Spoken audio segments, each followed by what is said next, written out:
పెద్దలందరికీ నమస్కారం. ఈ జన సంద్రోహం చూస్తా ఉంటే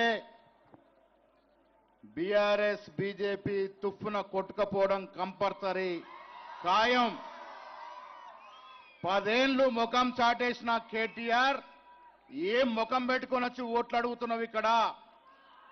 వీళ్ళ అభివృద్ధి 2 ఏళ్ల నుంచే మొదలైంది.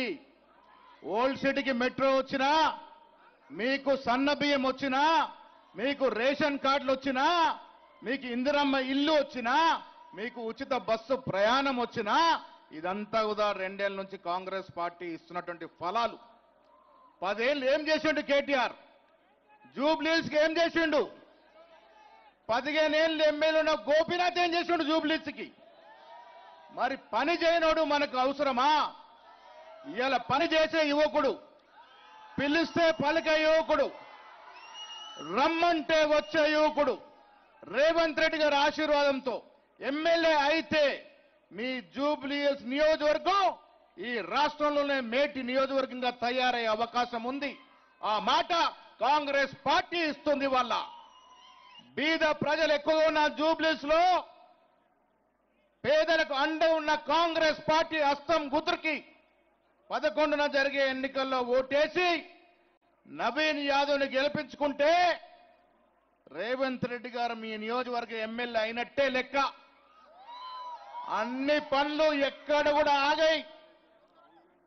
వీళ్ళ ఎంఐఎం మిత్రులు రహమత్ గారు, మా అఫండి గారు చెప్తా ఉన్నారు, పాత నగరాన్ని ఎప్పుడన్నా కేసీఆర్ తొంగి చూసిండా? ఇలా మెట్రో వస్తుంది పాత నగరానికి, ఫ్లైఓవర్లు వస్తున్నాయి పాత నగరానికి. కాంగ్రెస్ పార్టీ సిద్ధాంతం పేద ప్రజల యొక్క సౌకర్యాలు.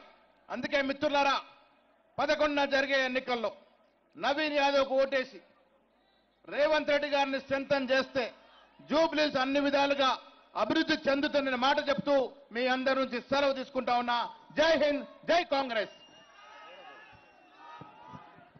अभी मैं चाहता हूं कि हमारे युवा साथी जुबलीहिल्स के उभरते सितारे हमारे भाई नवीन यादव जी से गुजारिश करता हूं कि वो इस सभा को संबोधित करें. థ్యాంక్ యూ అన్న. జూబ్లీహిల్స్ ప్రాంత ప్రజలకు ధైర్యం కల్పించడానికి వచ్చినటువంటి మనందరి ప్రియతమ నేత మన ముఖ్యమంత్రి రేవంత్ అన్న గారికి స్వాగతం పలుకుతూ, ఈ పేద ప్రజలకు అండగా ఉంటానని, మీ కష్టాల్లో మీకు అండగా ఉంటానని, మీ సమస్యలు పరిష్కరిస్తానని ఒక పెద్ద నమ్మకంతో నాకు